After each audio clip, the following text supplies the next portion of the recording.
There are nights when the dark is not empty.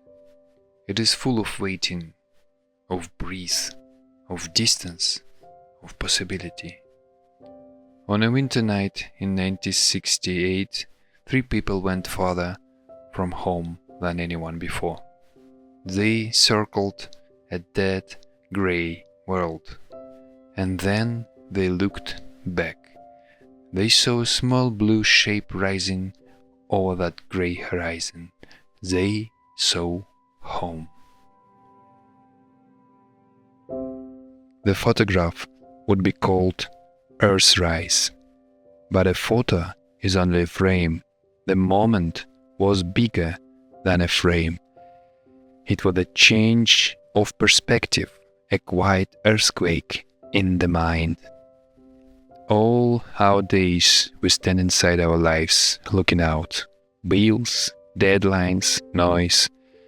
But for one heartbeat in history, we saw our life from the outside. We saw our planet as a single breathing thing. No borders from up there, no arguments, no feet, just oceans and weather and light.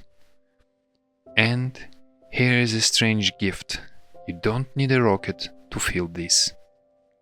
You need a practice, a way to step outside your rush, to look back at your day the way those astronauts looked back at Earth. Let's try it now. One breath in, one breath out. One step back in your mind. Look at this day from above. See the shape of it, not the fragments. See the currents you swim in. Where do they take you? Earlier, they lit a candle underneath a metal tower and threw it into the night. It looked violent. It looked impossible. But the way across the distance is always the same. Math, discipline, teamwork, attention to what you call control. We tell ourselves that big goals require big drama. Mostly they require small accuracy, quiet courage, hands steady on the next switch, eyes steady on the next star.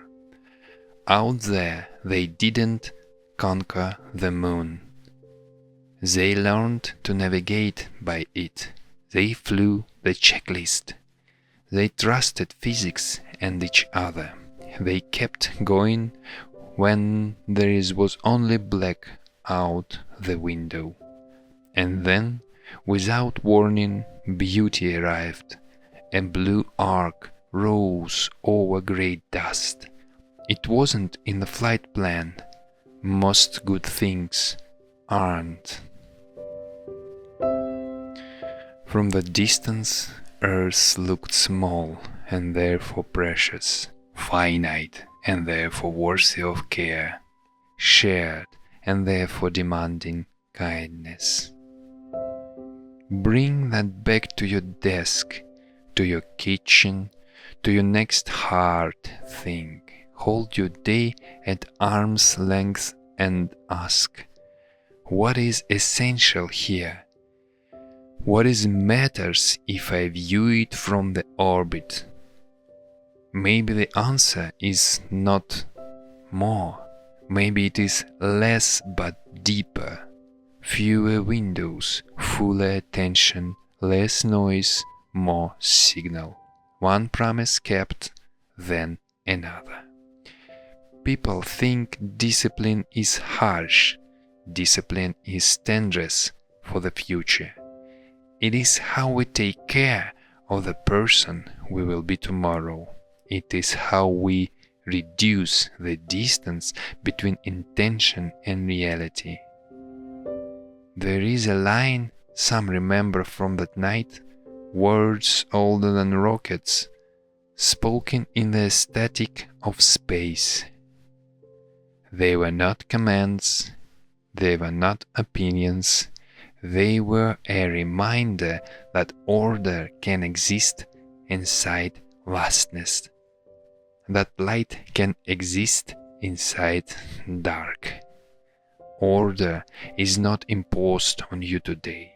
You create it with that you choose to do next, with what you refuse to do next, with the quiet way you return your attention to one thing. Perspective does not shrink your problems, it shrinks your panic about them. It makes room to act, choose the next right move. The astronauts took pictures, we take choices. Frame this hour, set your exposure for meaning, let the rest blur. You and I live down here in the details, groceries, emails, traffic, but we also live up there in the overview, in the story we are writing with our days. So write today like someone will read it from the orbit, clean, considered, kind. If you're tired, be gentle and keep moving. If you are scared, name it and keep moving. If you are lost, look up, find one steady thing, aim at it, keep moving. The night they saw Earth rise, nobody clapped. They were too busy breathing. Eve is like that. It empties you and fills you at the same time. Let this be your Earth's rise, a moment to see your life as a whole, to love it as a whole, and to choose within it one true thing to do next. History remembers the photo. Let today remember the practice. Step outside, look back, choose the next right step. Do it with care. Come home.